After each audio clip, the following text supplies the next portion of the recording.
Episode 217 ಎರಡು ಕನಸು ಶುಭ ಮುಕ್ತಾಯ. ನಿತ್ಯ ಜೋರಾಗಿ ಲಾವಣ್ಯ ಅಂತ ಕಿರುಚ್ತಾ ಅವಳನ್ನು ಮಡಿಲಿಗೆ ಮಲಗಿಸ್ಕೊಂಡ್ಲು. ಗಂಗೂಬಾಯಿ ಮಗಳೇ ಲಾವಣ್ಯ ಅಂತ ಹತ್ರ ಬರೋಕೆ ಮುಂದಾದ್ಲು. ಲಾವಣ್ಯ ತೊದಲ್ತಾ ಅಲ್ಲೇ ನಿಂತ್ಕೊ, ನನ್ನ ಹತ್ರ ಬರಬೇಡ, ನಿನ್ನ ಎದೆ ಹಾಲು ಕುಡಿದ ಪಾಪಕ್ಕೆ ಇದೆ ಇದೆ ಸರಿಯಾದ ಶಿಕ್ಷೆ, ಮತ್ತೆ ನನ್ನ ಮುಟ್ಟಬೇಡ ಅಂದ್ಲು. ಲಾವಣ್ಯನ ಆ ಸ್ಥಿತಿಯಲ್ಲಿ ನೋಡಿದ ಸತ್ಯ ಕಣ್ಣಲ್ಲಿ ರಕ್ತ ತುಂಬಿದಂತಾಯಿತು. ಗಂಗೂಬಾಯಿ ಹಿಡಿದ ಹಾರೆಯಲ್ಲೇ ಅವಳನ್ನು ಹಿರಿದು ಕೊಂದು ದುಷ್ಟ ಸಂಹಾರ ಮಾಡಿದ ಚಾಮುಂಡೇಶ್ವರಿಯ ಹಾಗೆ ಮೈಯೆಲ್ಲ ರಕ್ತದಿಂದ ತುಂಬಿ ನಿಂತಳು. ರಾಹುಲ್, ಸತ್ಯ, ದಿವ್ಯಾ, ಭರತ್, ಶರತ್, ಹರ್ಷ, ವಿನಯ್, ಪ್ರಶಾಂತ್ ಎಲ್ಲರೂ ಲಾವಣ್ಯ ಹತ್ರ ಓಡಿ ಬಂದರು. ನಿತ್ಯ ಅಳ್ತಾ, ಲಾವಣ್ಯ ನೀನು ಯಾಕೆ ಅಡ್ಡ ಬರೋಕೆ ಹೋದೆ? ಲಾವಣ್ಯ ನಿತ್ಯ ಕೆನ್ನೆ ಮೇಲೆ ಕೈ ಇಟ್ಟು ತೊದಲ್ತಾ, ನಿನಗೆ ಹೇಗೆ ನಿನ್ನ ತಂಗಿ ಮುಖ್ಯನೋ ನನಗೂ ನನ್ನ ತಂಗಿ ಅಷ್ಟೇ ಮುಖ್ಯ ನಿತ್ಯ ಅಂದ್ಲು. ಶರತ್, ವಾಟ್, ತಂಗಿನಾ? ನಿತ್ಯ ಅಳ್ತಾ, ಹೌದು ಸರ್, ಲಾವಣ್ಯ ನನ್ನ ಸ್ವಂತ ಅಕ್ಕ, ನಮ್ಮ ಕನಕಾಂಬರಿ ಅಮ್ಮನ ಮಗಳು. ಅದನ್ನು ನಿಮ್ಮ ಹತ್ರ ಹೇಳಬೇಕು ಅಂತ ಎಷ್ಟು ಪ್ರಯತ್ನ ಪಟ್ಟರು ನೀವು ನಮ್ಮ ಮಾತನ್ನು ಕೇಳೋಕೆ ರೆಡಿ ಇರಲಿಲ್ಲ. ರಾಹುಲ್, ನಿತ್ಯ ಅಳೋ ಟೈಮ್ ಅಲ್ಲ ಇದು, ಹಾಸ್ಪಿಟಲ್ಗೆ ಹೋಗೋಣ ಎತ್ಕೊಳ್ಳಿ ಅಂತ ಲಾವಣ್ಯನ ಎತ್ಕೊಂಡು ಹಾಸ್ಪಿಟಲ್ಗೆ ಓಡಿದ್ರು. ಹಾಸ್ಪಿಟಲ್ಗೆ ಅಡ್ಮಿಟ್ ಮಾಡಿ ಹೊರಗೆ ನಿಂತು ವೇಟ್ ಮಾಡ್ತಾಯಿದ್ರು. ಡಾಕ್ಟರ್ ಒಳಗೆ ಟ್ರೀಟ್ಮೆಂಟ್ ಶುರು ಮಾಡಿದರು. ಸ್ವಲ್ಪ ಸಮಯದ ನಂತರ ಡಾಕ್ಟರ್ ಹೊರಗೆ ಬಂದು, ನೋಡಿ ಅವ್ರಿಗೆ ತುಂಬ ಬ್ಲಡ್ ಲಾಸ್ ಆಗಿದೆ, ಇಮಿಡಿಯೇಟ್ಲಿ 3 ಬಾಟಲ್ ಬ್ಲಡ್ ಕೊಡಲೇಬೇಕು, ಯಾರಾದರೂ ಬ್ಲಡ್ ಡೊನೇಟ್ ಮಾಡೋರಿದ್ದರೆ ಸ್ವಲ್ಪ ಬೇಗ ಅರೇಂಜ್ ಮಾಡಿ ಅಂದರು. ನಿತ್ಯ, ಡಾಕ್ಟರ್ ಅದೆಷ್ಟಾದರೂ ನಾನು ಕೊಡ್ತೀನಿ, ಹೇಗಾದರೂ ಮಾಡಿ ಲಾವಣ್ಯನ ಉಳಿಸ್ಕೊಡಿ. ಡಾಕ್ಟರ್, ಓ ಗಾಡ್, ನಿಮ್ಮ ಒಬ್ಬರಿಂದ 3 ಬಾಟಲ್ ರಕ್ತ ತೆಗೆದ್ರೆ ನಿಮ್ಮ ಪ್ರಾಣಕ್ಕೆ ಅಪಾಯ ನಿತ್ಯ ಅವರೇ, ಯೋಚನೆ ಮಾಡಿ. ಶರತ್, ಪಾರಿಜಾತ, ನೀನು ಒಬ್ಬಳೇ ಅಷ್ಟೊಂದು ಬ್ಲಡ್ ಡೊನೇಟ್ ಮಾಡೋದು ಸರಿ ಅಲ್ಲ. ನಿತ್ಯ, ಸರ್ ಏನೂ ಆಗಲ್ಲ, ನಂಗೆ ಲಾವಣ್ಯ ಮೊದಲಿನ ಹಾಗೆ ಆಗಬೇಕು ಅಷ್ಟೇ, ಬನ್ನಿ ಡಾಕ್ಟರ್ ಅಂತ ಒಳಗೆ ಹೋದ್ಲು. ಒಂದಲ್ಲ ಎರಡಲ್ಲ 3 ಬಾಟಲ್ ಬ್ಲಡ್ ತೆಗಿಯೋ ಅಷ್ಟರಲ್ಲಿ ನಿತ್ಯ ಕಣ್ಣಿನ ಸುತ್ತ ಡಾರ್ಕ್ ಸರ್ಕಲ್ ಬಿದ್ದಿತ್ತು. ಲಿಪ್ಸ್ ಕೂಡ ಡಾರ್ಕ್ ಆ್ಯಂಡ್ ವೈಟ್ ಆಗಿತ್ತು. ಕಣ್ಣೆಲ್ಲ ಮಂಜಾಗಿತ್ತು. ಲಾವಣ್ಯನ 24 ಗಂಟೆ ಅಬ್ಸರ್ವೇಷನಲ್ಲಿ ಇಡಲಾಗಿತ್ತು. ನಿತ್ಯ ಕಣ್ಣು ಮುಚ್ಚುತ್ತಿದ್ದಂತೆ ಲಾವಣ್ಯಗೆ ಎಚ್ಚರ ಆಗಿತ್ತು. ಡಾಕ್ಟರ್, ಅವಳ ಕಂಡೀಷನ್ ಅಬ್ಸರ್ವ್ ಮಾಡಿ, ಹೊರಗೆ ಬಂದು ನೋಡಿ, Lavanya is out of danger, ಅವರಿಗೆ ಪ್ರಜ್ಞೆ ಬಂದಿದೆ, ಒಬ್ಬೊಬ್ಬರಾಗಿ ಹೋಗಿ ನೋಡಿ ಅಂದರು. ಸತ್ಯ, ದಿವ್ಯಾ ಲಾವಣ್ಯ ಮುಂದೆ ನಿಂತಿರೋದು ನೋಡಿ ಬಾಯಿಗೆ ಹಾಕಿದ್ದ ಬಯೋಮೆಟ್ರಿಕ್ ಮಾಸ್ಕ್ ಹಿಂದೆನ ನಿಧಾನವಾಗಿ ನಿತ್ಯ ನಿತ್ಯ ಅಂದ್ಲು ಲಾವಣ್ಯ. ಸತ್ಯ, ದಿವ್ಯಾ ಅಂತ ನಿನ್ನ ತಂಗಿ ನಿನ್ನ ಪ್ರಾಣ ಉಳಿಸ್ಕೊಂಡ್ಲು ಅಕ್ಕ ಅಂತ ಇಬ್ಬರು ಪಕ್ಕಕ್ಕೆ ಸರಿದ್ರು. ತನ್ನ ಪಕ್ಕದಲ್ಲಿ ಪ್ರಜ್ಞೆ ಇಲ್ಲದೆ ಬಿದ್ದಿದ್ದ ನಿತ್ಯನ ನೋಡಿ ಲಾವಣ್ಯ ಕಣ್ಣು ತುಂಬಿಕೊಂಡು ನಿಧಾನವಾಗಿ ಬಾಯಿಗೆ ಹಾಕಿದ್ದ ಬಯೋಮೆಟ್ರಿಕ್ ಮಾಸ್ಕ್ ತೆಗೆದು ಎದ್ದು ಕೂತು ಬೆಡ್ ಹಿಂದೆ ಇಳಿದು ನಿತ್ಯ ಪಾದದ ಹತ್ರ ಕುಳಿತು ಅಳ್ತಾ 2 ಪಾದ ಹಿಡಿದು ಕಣ್ಣಿಗೆ ಹೊತ್ಕೊಂಡ್ಳು. ಅವಳ ಕಣ್ಣೀರು ಬಿಸಿ ಸೋಕ್ತಿದ್ದಂತೆ ನಿತ್ಯ ನಿಧಾನವಾಗಿ ಕಣ್ ತೆರೆದು ಅವಳನ್ನು ನೋಡಿ, ಅಕ್ಕ. ಅಲ್ಲಿಗೆ ಬಂದ ಶರತ್ ಲಾವಣ್ಯನ ನೋಡಿ ಅವಳು ಭುಜ ಹಿಡಿದು ಮೇಲೆ ಎತ್ತಿ, ನಿಂಗೆ ರೆಸ್ಟ್ ಬೇಕು, ಬಾ ಮಲ್ಕೋ ಅಂತ ಬೆಡ್ ಮೇಲೆ ಮಲಗಿಸಿ ನಿತ್ಯ ಹತ್ರ ಬಂದು, ಪಾರಿಜಾತ ಅಂತ ಬೆಡ್ ಮೇಲೆ ಮಲಗಿದ್ದವಳನ್ನ ಎತ್ತಿ ತಪ್ಪಿಕೊಂಡು ಅವಳ ಹಣೆಗೆ ಮುತ್ತಿಟ್ಟು, ನಿನಗೇನಾದರೂ ಆಗಿದ್ರೆ ಅಂತ ಕಣ್ಣು ತುಂಬಿಕೊಂಡ. ನಿತ್ಯ ನಿಧಾನವಾಗಿ, ಸಮಸ್ಯೆ ಎಲ್ಲ ಮುಗೀತು ಸರ್, ಇನ್ನಿರೋದೆಲ್ಲ ಖುಷಿ ಪಡೋದಷ್ಟೇ ಅಂದ್ಲು. ಹಾಸ್ಪಿಟಲಿಂದ ಡಿಸ್ಚಾರ್ಜ್ ಆಗಿ ಮನೆಗೆ ಬಂದರು. ಸತ್ಯ ವಿನಯ್ ಹತ್ರ ಬಂದು ತನ್ನ ಕೈಗೆ ಬೇಡಿ ಹಾಕುವಂತೆ ಕೈ ಮುಂದೆ ಹಿಡಿದು, ನನ್ನ ಹುಡುಕೊಂಡು ಬಂದ್ರಲ್ಲ, ನಾನೇ ಸರೆಂಡರ್ ಆಗ್ತಾಯಿದ್ದೀನಿ ಅಂದ್ಲು. ವಿನಯ್ ಬೇಡಿನ ಅವಳ ಕೈಗೆ ಹಾಕೋಕ್ಕೆ ಮುಂದಾದ. ದಿವ್ಯಾ ಸತ್ಯ ಕೈ ಕೆಳಗೆ ಇಳಿಸಿ ತನ್ನ ಕೈ ಮುಂದೆ ಮಾಡಿದ್ಲು. ಸತ್ಯ, ದಿವ್ಯಾ ಏನು ಮಾಡ್ತಾ ಇದೆಯಾ? ದಿವ್ಯಾ, ನೀನು ಮಾಡಿರೋದು ಕೊಲೆ ಅಲ್ಲ, ದುಷ್ಟ ಸಂಹಾರ, ಆದರೆ ಕಾನೂನು ಅನ್ನೋ ಇವರಿಗೆ ಅದು ಕೊಲೆ. ಒಬ್ಬ ಮಾನಸಿಕ ರೋಗಿ ಮಾಡೋ ತಪ್ಪುಗಳಿಗೆ ಇವ್ರ ಕಾನೂನು ಏನು ಮಾಡೋಕ್ಕಾಗಲ್ಲ ಅಲ್ವಾ ಮಿಸ್ಟರ್ ವಿನಯ್ ಅವರೇ ಅಂದ್ಲು. ದಿವ್ಯಾ ಪ್ಲ್ಯಾನ್ ವಿನಯ್ಗೆ ಅರ್ಥ ಆಯಿತು. ಮುಗುಳ್ನಕ್ಕೂ, ಹೌದು ಸತ್ಯ, ದಿವ್ಯಾ ಹೇಳ್ತಿರೋದು ಸರಿ ಇದೆ, ದಿವ್ಯಾಗೆ ಇನ್ನೂ ಟ್ರೀಟ್ಮೆಂಟ್ ನಡೀತಾ ಇರೋದ್ರಿಂದ ಶೀ ಈಸ್ ಅಬ್ನಾರ್ಮಲ್ ಪೇಷಂಟ್, ಈ ಕೇಸ್ ಇದರಿಂದಾನೇ ಕ್ಲೋಸ್ ಆಗುತ್ತೆ ಅಂದ. ದಿವ್ಯಾ ಭರತ್ ಹತ್ರ ಬಂದು, ನನ್ನ ಕ್ಷಮಿಸ್ಬಿಡು ಮಾವ, ನಮ್ಮ ಅಂಬುಜ ಅಮ್ಮ ನಮ್ಮ ಮಗುವಾಗಿ ಬರ್ತಾರೆ ಅನ್ನೋ ನಿನ್ನ ಕನಸನ್ನು ನಾನು ಉಳಿಸ್ಕೊಳ್ಳೋಕೆ ಆಗಲಿಲ್ಲ, ಆದಷ್ಟು ಬೇಗ ಬರ್ತೀನಿ, ನಮ್ಮ ಪ್ರಪಂಚಕ್ಕೆ ವಾಪಸ್ ಹೋಗೋಣ, ಖಂಡಿತ ನಿನ್ನ ಆಸೆನ ಈಡೇರಿಸ್ತೀನಿ ಅಂತ ನಗ್ತಾಳೆ. ಭರತ್, ಹಾಗೆಲ್ಲ ಮಾತಾಡಬೇಡ ಬಂಗಾರಿ, ಇದರಲ್ಲಿ ನಿಂದೇನು ತಪ್ಪಿಲ್ಲ, ಇದೆಲ್ಲ ಮರೆತು ಬಿಡು. ವಿನಯ್, ಸತ್ಯ ಬದಲಿಗೆ ದಿವ್ಯಾನ ಕೋರ್ಟ್ಗೆ ಪ್ರೊಡ್ಯೂಸ್ ಮಾಡ್ದ. ಹಾಸ್ಪಿಟಲ್ನಲ್ಲಿ ದಿವ್ಯಾಗೆ ನಡೀತಾ ಇರೋ ಟ್ರೀಟ್ಮೆಂಟ್ ಸರ್ಟಿಫಿಕೇಟ್ ಆಧಾರದ ಮೇಲೆ ದಿವ್ಯಾನ ಮೆಂಟಲ್ ಪೇಷಂಟ್ ಅಂತ ದೃಢೀಕರಿಸಿ ಅವಳನ್ನು ಹೆಚ್ಚಿನ ಚಿಕಿತ್ಸೆಗಾಗಿ ರಿಲೀಸ್ ಮಾಡಿದ್ರು. ಎಲ್ಲರೂ ಸೇರಿ ಸಂಭ್ರಮ ಆಚರಣೆಯಲ್ಲಿದ್ದರು. ಸಂಜೆ ಆಗಿತ್ತು. ಫೈರ್ ಕ್ಯಾಂಪ್ ಹಾಕ್ಕೊಂಡು ಹಾಡು, ಡ್ಯಾನ್ಸು, ಮೋಜು ಮಸ್ತಿಗೇನೂ ಕೊರತೆ ಇರಲಿಲ್ಲ. ದಿವ್ಯ, ಸತ್ಯ, ನಿತ್ಯ, ಲಾವಣ್ಯ, ಶ್ರುತಿ, ವರ್ಷ ಎಲ್ಲರೂ ಕ್ಯಾಂಪ್ ಮುಂದೆ ಕುಳಿತು ಹರಟೆ ಹೊಡೆಯುತ್ತಾ ಇದ್ದರು. ಅಲ್ಲಿಗೆ ಬಂದ ಭರತ್, ಬಂಗಾರಿ ಇಲ್ಲೇ ಕೂತಿದ್ಯಾ, ಬಾ ಸ್ವಲ್ಪ ನಿನ್ನ ಜೊತೆ ಮಾತಾಡಬೇಕು ಅಂತ ಅವಳನ್ನು ಕರ್ಕೊಂಡು ಹೋದ. ಮತ್ತೆ ಅಲ್ಲಿಗೆ ಬಂದ ರಾಹುಲ್, ಶ್ರುತಿ ಟ್ಯಾಬ್ಲೆಟ್ ತೊಗೊಳ್ದೆ ಕೂತಿದ್ಯಲ್ಲ, ಬಾ ಲೇಟ್ ಆಯಿತು ಅಂತ ಅವಳನ್ನು ಕರ್ಕೊಂಡು ಹೋದ. ಅಲ್ಲಿಗೆ ಮತ್ತೆ ಬಂದ ಹರ್ಷ, ಸತ್ಯ ಅವಾಗಿಂದ ಎಷ್ಟು ಕೂಗೋದು, ಕೇಳ್ತಾ ಇಲ್ವಾ ನಿಂಗೆ, ಬಾ ಸ್ವಲ್ಪ ನಿನ್ನ ಹತ್ರ ಮಾತಾಡಬೇಕು ಅಂತ ಅವಳನ್ನು ಕರ್ಕೊಂಡು ಹೋದ. ಪ್ರಶಾಂತ್, ವರ್ಷ ನಿನಗೆ ಬೇರೆ ಸ್ಪೆಷಲ್ ಇನ್ವಿಟೇಷನ್ ಕೊಟ್ಟು ಕರಿಬೇಕಾ, ಬಾ ಅಂತ ಅವಳನ್ನು ಕರ್ಕೊಂಡು ಹೋದ. ಎಲ್ಲರೂ ಅವ್ರವ್ರ ಜೋಡಿಗಳನ್ನ ಕರ್ಕೊಂಡು ಹೊರಟ್ಬಿಟ್ರು. ಇನ್ನು ಉಳಿದಿದ್ದು ಲಾವಣ್ಯ ಮತ್ತು ನಿತ್ಯ. ಲಾವಣ್ಯ ಸುತ್ತ ನೋಡಿದ್ಲು. ಏನು ನೋಡ್ತಿದ್ಯಾ ಲಾವಣ್ಯ? ಲಾವಣ್ಯ, ಅಲ್ಲ ಎಲ್ಲರೂ ಹೋದ್ರಲ್ಲ, ಇನ್ನೊಂದು ಜೋಡಿ ಹೋಗೋದಿದೆ, ಅದನ್ನೇ ನೋಡ್ತಾ ಇದ್ದೀನಿ, ಎಲ್ಲೋಯ್ತು ಅಂತ ಅಂತ ನಗ್ತಾಳೆ. ಶರತ್ ಅಲ್ಲಿಗೆ ಬಂದದ್ದು ನೋಡಿ, ಈಗ ಬಂತು ನೋಡು, ಏನು ಶರತ್ ನಿತ್ಯನ ಮಾತಾಡೋಕೆ ಕರ್ಕೊಂಡು ಹೋಗಬೇಕು ಅಂತ ಟೀಸ್ ನಗ್ತಾಳೆ. ಶರತ್, ಎಕ್ಸಾಕ್ಟ್ಲಿ ಲಾವಣ್ಯ, ನಿನಗೆ ಅರ್ಥ ಆಗಿದ್ದು ಈ ರಾಕ್ಷಸಿಗೆ ಅರ್ಥ ಆಗಲಿಲ್ಲ ನೋಡು. ಪಾರಿಜಾತ, ಬಾ ಹೋಗೋಣ. ನಿತ್ಯ, ಹೋಗಿ ಸರ್, ನಾನು ಬರಲ್ಲ, ಲಾವಣ್ಯ ಒಬ್ಬಳೇ ಇರ್ತಾಳೆ. ಶರತ್, ಅಯ್ಯೋ ರಾಕ್ಷಸಿ, ಕರೆದ್ರೂ ಬರಲ್ಲ ಅಂತ್ಯ ಅಂತ ಎತ್ಕೊಂಡು ಹೋಗ್ತಾನೆ. ಅವರನ್ನು ನೋಡಿ ಲಾವಣ್ಯ ನಗ್ತಾಳೆ. ನಿತ್ಯ, ಸರ್ ಬಿಡಿ ಸರ್, ಲಾವಣ್ಯ ಏನು ಅನ್ಕೊಳ್ಳಲ್ಲ, ಏನು ಮಾಡ್ತಾ ಇದ್ದೀರಾ ಸರ್? ಶರತ್ ಅವಳನ್ನು ರಾಹುಲ್, ಶ್ರುತಿ, ಪ್ರಶಾಂತ್ ಅವರೆಲ್ಲರೂ ಸೇರಿದ ಕಡೆ ಎತ್ಕೊಂಡು ಬಂದ. ಅವರನ್ನೆಲ್ಲ ನೋಡಿ ಆಶ್ಚರ್ಯ ಆಯಿತು ನಿತ್ಯಗೆ. ಸರ್ ಏನು ನಡೆಸ್ತಿದ್ದೀರ ನೀವೆಲ್ಲ? ಪಾಪ ಲಾವಣ್ಯ, ಅವಳೊಬ್ಬಳನ್ನೇ ಬಿಟ್ಟು ಬರೋದಾ? ರಾಹುಲ್, ಅವಳೊಬ್ಬಳನ್ನೇ ಬಿಡೋದು ಬೇಡ ಅಂತಾನೆ ನಾವು ಬಿಟ್ಟು ಬಂದಿದ್ದು ಅಂದ. ನಿತ್ಯ, ಅಂದರೆ? ಶರತ್ ಅವಳ ತಲೆ ಮೇಲೆ ಮೊಟಕಿ, ಅಲ್ಲಿ ನೋಡು ಅಂದ. ಎಲ್ಲರೂ ಲಾವಣ್ಯ ಕಡೆನೇ ನೋಡ್ತಾ ಇದ್ರು. ಲಾವಣ್ಯ ಒಬ್ಬಳೇ ಕೂತು ಬೇಜಾರಾಗಿ ಅಲ್ಲಿಂದ ಎದ್ದು ಹೋಗೋಕೆ ನಿಧಾನವಾಗಿ ಹೊಟ್ಟೆ ಹಿಡಿದು ಮೇಲೆ ಹೇಳ್ತಾ ಕಷ್ಟಪಟ್ಟು ಹೆಜ್ಜೆ ಮುಂದೆ ಇಡ್ತಾ ಇದ್ಲು. ಅವಳಿಗೆ ಇನ್ನೂ ಪೇನ್ ಇರೋದ್ರಿಂದ ನಡೆಯೋಕ್ಕಾಗ್ತಾ ಇರಲಿಲ್ಲ. ನಿತ್ಯ, ಅಯ್ಯೋ ಪಾಪ ಲಾವಣ್ಯ, ನಾನು ಅವಳ ಹತ್ರ ಹೋಗ್ತೀನಿ ಅಂತ ಹೆಜ್ಜೆ ಮುಂದೆ ಇಟ್ಲು.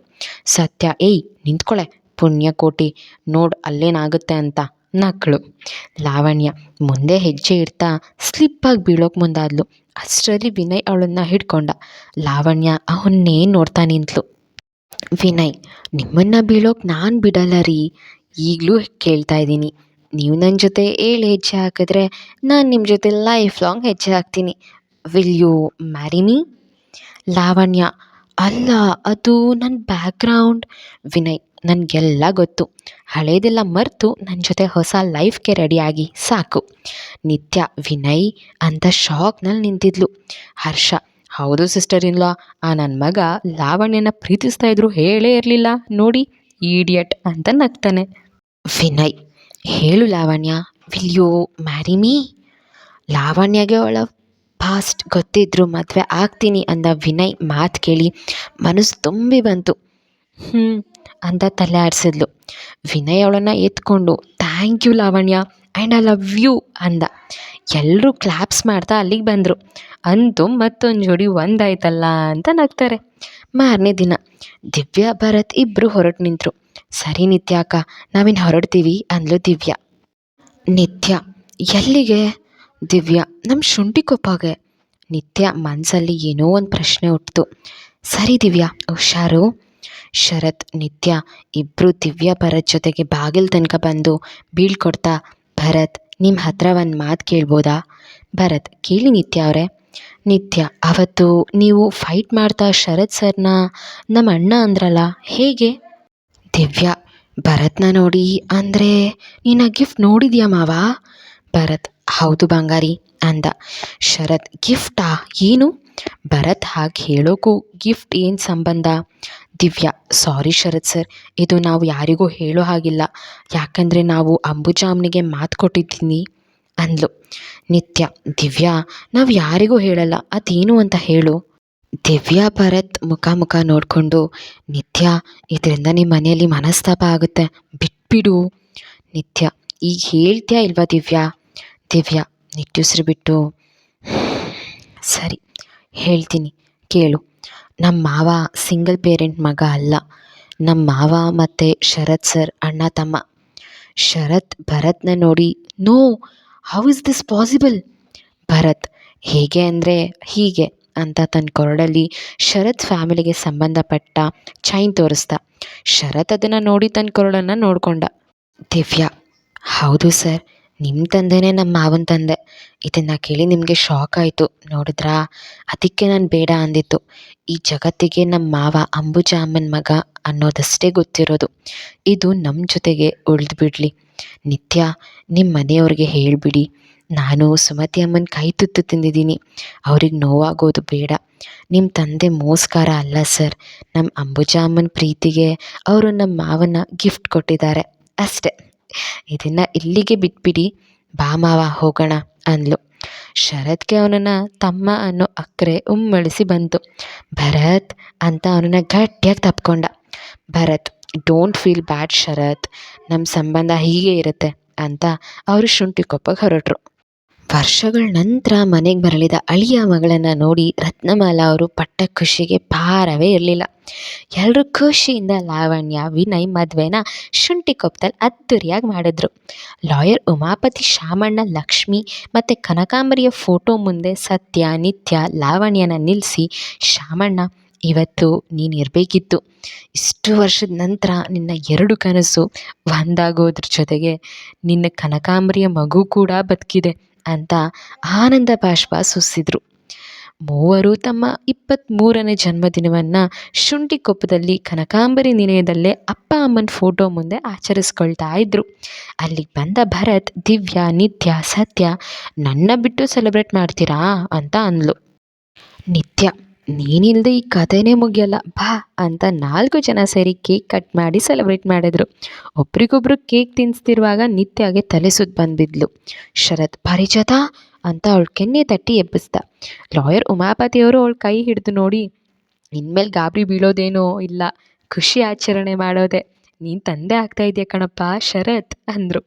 ಶರತ್ಗೆ ಖುಷಿಗಿಂತ ಶಾಕ್ ಆಯಿತು. ಅವನ ಮನಸ್ಸಲ್ಲಿ ನಿತ್ಯನ ಕಳ್ಕೊತೀನಿ ಅನ್ನೋ ಭಯಕ್ಕೋ ಅಪ್ಪ ಆಗ್ತಿದ್ದೀನಿ ಅನ್ನೋ ಖುಷಿಗೋ ಕಣ್ಣು ತುಂಬಿ ಬಂತು. ಅವಳೊಟ್ಟಿಗೆ ಸತ್ಯ ಕೂಡ ಕನ್ಸೀವ್ ಆಗಿದ್ದು ಮತ್ತಷ್ಟು ಆತಂಕಕ್ಕೆ ಗುರಿ ಮಾಡಿ ಕೊಟ್ಟಿತು. ಲಕ್ಷ್ಮಿ, ಕನಕಾಂಬರಿ ಹಾಗೆ ಇವರಿಬ್ಬರು ಕೂಡ ಒಟ್ಟಿಗೆ ತಾಯಿ ಆಗ್ತಾ ಇದ್ದಾರೆ, ಇಬ್ಬರಲ್ಲಿ ಒಬ್ಬರು ಅನ್ನೋ ಸಮಸ್ಯೆ ಬಂದರೆ ಅನ್ನೋ ಆತಂಕ ಶುರುವಾಯಿತು. ದಿನಗಳು, ವಾರಗಳು, ತಿಂಗಳು ಉರುಳಿತು. ತನ್ನ ಆಪ್ತ ಗೆಳತಿ ಶ್ರುತಿಗೆ ಗಂಡು ಮಗು ಆಗಿದ್ದು ಕೇಳಿ ನಿತ್ಯ ಅದೆಷ್ಟು ಸಂತಸ ಪಟ್ಟಿದ್ಲು. ಅದಾದ 4 ತಿಂಗಳಿಗೂ ಅಕ್ಕ ತಂಗಿ ಇಬ್ಬರಿಗೂ ಒಟ್ಟಿಗೆ ಹೆರಿಗೆ ನೋವು ಕೂಡ ಕಾಣಿಸ್ಕೊಳ್ತು. ಸಿಹಿ ಸುದ್ದಿಗಾಗಿ ಹೊರಗೆ ವೆಯ್ಟ್ ಮಾಡ್ತಾ ಇದ್ದ ಮನೆ ಮಂದಿ ಟೆನ್ಷನಲ್ಲಿದ್ದರು. ನಿತ್ಯ ಉಳಿವಿಗಾಗಿ ಅದೆಷ್ಟು ವ್ರತ, ಹೋಮ, ಹವನಗಳು ಮಾಡಿಸಿದ್ರು ಸುಮತಿ ಅಮ್ಮ. ಕೊನೆಗೂ ಹೆರಿಗೆ ಆಗಿತ್ತು. ಹೊರಗೆ ಬಂದ ಡಾಕ್ಟರ್ನ ನೋಡಿ ಎಲ್ಲರೂ ಅಲರ್ಟ್ ಆದರು. ಡಾಕ್ಟರ್, ಕಂಗ್ರ್ಯಾಚುಲೇಷನ್ಸ್, ಸತ್ಯ ಅವ್ರಿಗೆ ಗಂಡು ಮಗು ಆಗಿದೆ. ಹರ್ಷ ಖುಷಿಯಲ್ಲಿ, oh my God, thank you doctor, thank you. Sharath ಆತಂಕದಲ್ಲಿ, ಡಾಕ್ಟರ್, ಪಾರಿಜಾತ? ಡಾಕ್ಟರ್, ಅದು ಶರತ್, ನಿತ್ಯ ಅವ್ರಿಗೆ. ಶರತ್, ಅದು ಹೇಳಿ ಡಾಕ್ಟರ್, ಪಾರಿಜಾತಗೆ? ಡಾಕ್ಟರ್ ನಗ್ತಾ, ನಿತ್ಯಗೆ ಔಡಿ ಜವಳಿ ಹೆಣ್ಮಕ್ಳಾಗಿದೆ ಅಂದರು. ಶರತ್ ಶಾಕ್, ವಾಟ್, ಮತ್ತೇನಾ ಅಂದ. ಅವನ ಮಾತು ಕೇಳಿ ಎಲ್ಲರೂ ನಗ್ತಾರೆ. ತನ್ನ ಪುಟ್ಟ ದೇವತೆಗೆ ಅವಳಿ ಜೋಡಿ ಮಕ್ಕಳಾಗಿರೋದು ರಾಹುಲ್ಗಂತೂ ತುಂಬ ಖುಷಿ ಕೊಡ್ತು. ಶರತ್, ಪಾರಿಜಾತ ಹೇಗಿದ್ದಾಳೆ doctor? Doctor, nothing to worry, she is fine, ವಾರ್ಡ್ಗೆ ಶಿಫ್ಟ್ ಮಾಡಿದ್ಮೇಲೆ ನೋಡ್ಬೋದು ಅಂದರು. ಸ್ವಲ್ಪ ಸಮಯದ ನಂತರ ವಾರ್ಡ್ ಒಳಗಡೆ ಬಂದ ಶರತ್ ತನ್ನ ಅವಳಿ ಮಕ್ಕಳನ್ನು ನೋಡಿ ಅದೆಷ್ಟು ಖುಷಿಪಟ್ಟನು. ಅವನ ಬಾಯಿಂದ ಮಾತುಗಳೇ ಹೊರಡ್ತಿಲ್ಲ. ನಿತ್ಯ ಹಣೆಗೆ ಮುತ್ತಿಟ್ಟು ಅವಳ ಹಣೆಗೆ ತನ್ನ ಹಣೆಯನ್ನಿಟ್ಟು, ನಮ್ಮ 2 ಕನಸು ನನಸಾಗಿದೆ ಪಾರಿಜಾತ, ನನ್ನ ಖುಷಿಗೆ ಕೊನೆಯೇ ಇಲ್ಲ. ಮಕ್ಕಳ ಮುಖ ನೋಡಿ ನನ್ನ ಕನಸಿನ ಜೊತೆಗೆ ನನ್ನ ಪ್ರಾಣನೂ ಉಳೀತು. Thank God. I love you Parijata, I love you so much. Nitya, I love you too sir, ನಾನು ನಿಮ್ಮನ್ನು ಬಿಟ್ಟು ಎಲ್ಲೂ ಹೋಗಲ್ಲ. ಎಲ್ಲರೂ ಖುಷಿಯಿಂದ ಮಕ್ಕಳೊಟ್ಟಿಗೆ ಹ್ಯಾಪಿ ಲೈಫ್ ಲೀಡ್ ಮಾಡ್ತಾರೆ. ಶುಭ ಮುಕ್ತಾಯ. ನಲ್ಮೆಯ ಕೇಳುಗ ಬಾಂಧವರೇ, ಎರಡು ಕನಸು ಕಥೆಯನ್ನು ಶುರು ಮಾಡಿ ಸತತವಾಗಿ 8 ತಿಂಗಳು 9 ತಿಂಗಳು ಕಳೆದರೂ ನಿನ್ನೆ ಮೊನ್ನೆ ಶುರು ಮಾಡಿದ ಹಾಗೇ ಇದೆ. ಇಂದಿಗೆ ಈ ಕತೆ ಪರಿಸಮಾಪ್ತಿ ಆಗಿರೋದು ನನಗಂತೂ ತುಂಬ ಬೇಜಾರಿನ ಸಂಗತಿ. ಅವತ್ತಿಂದ ಇವತ್ತಿನವರೆಗೂ ಸ್ಟೋರಿ ಕೇಳ್ತಾ ರೇಟಿಂಗ್ಸ್ ಕಮೆಂಟ್ಸ್ ಮಾಡ್ತಾ ಜೊತೆಯಲ್ಲಿ ಸಾಗ್ತಾ ಬಂದಿದ್ದೀರಿ. ಆರಂಭವಾದ ಮೇಲೆ ಅಂತ್ಯನೂ ಸಹಜ, ಅದನ್ನು ನಾವು ಒಪ್ಕೊಳ್ಳೇಬೇಕು ಅಲ್ವಾ. ನಿಮಗೆಲ್ಲ ಈ ಕತೆ ರಂಜಿಸಿದೆ ಅಂತ ತುಂಬ ಭಾವಿಸ್ತಾ ಇದ್ದೀನಿ. ನನಗಂತೂ ಈ ಸ್ಟೋರಿ ತುಂಬ ಆತ್ಮೀಯ. ಅದೇನೂ ಗೊತ್ತಿಲ್ಲ, ಶರತ್ ನಿತ್ಯ ಪಾತ್ರಗಳು ನನಗೆ ಅತೀ ಅಚ್ಚುಮೆಚ್ಚಿನ ಪಾತ್ರಗಳು. ನಿಮಗಿಷ್ಟವಾದ ಪಾತ್ರನ ಕಮೆಂಟ್ ಮಾಡಿ. ಎರಡು ಕನಸು ಸ್ಟೋರಿಯ ಕೊನೆಯ ವಿಮರ್ಶೆಗಳನ್ನ ನೋಡೋದಕ್ಕೆ ನಾನಂತೂ ಕಾಯ್ತಾ ಇದ್ದೀನಿ. ನಿಮ್ಮ ಅನಿಸಿಕೆಗಳನ್ನ ಬರೆಯೋದನ್ನು ಮರಿಬೇಡಿ. ಹಾಗೆ ನಿಮ್ಮೆಲ್ಲರ ಒಪ್ಪಿಗೆಯಿಂದನೇ ಈಗ ಪ್ರೀತಿ ಕಥೆಯನ್ನು ನಿಮ್ಮ ಮುಂದೆ ತರ್ತಿರ್ತೀನಿ.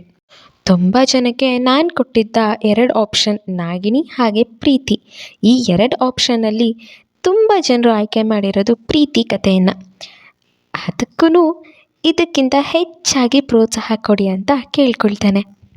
ನಿಮ್ಮ ವ್ಲಾಗ್ಸ್ ಕಥಾ ಪರಿಚಯ ಅಥವಾ ಈ ಸ್ಟೋರಿ ಹೆಸರು ಸರ್ಚ್ ಮಾಡಿದರೆ ನನ್ನ ID ನಿಮಗೆ ಸಿಗುತ್ತೆ. ಸೊ ಪ್ಲೀಸ್ ಬೇಗ ಫಾಲೋ ಮಾಡ್ಕೊಳ್ಳಿ, ಸಪೋರ್ಟ್ ಮಾಡಿ. ಪ್ರೀತಿ ಸ್ಟೋರಿಯೊಂದಿಗೆ ಮತ್ತೆ ಸಿಗ್ತೀನಿ. ಅದರಲ್ಲಿ ನೀವು ತುಂಬ ಜಾಸ್ತಿ ಪ್ರೀತಿ ಕೊಟ್ಟು ನನ್ನ ಬೆಳೆಸ್ತಾ ಹೋಗಿ. ಸಬ್ಸ್ಕ್ರೈಬ್ ಮಾಡ್ಕೊಳ್ಳೋದನ್ನು ಮರಿಬೇಡಿ. Love you all. ಬಾಯ್.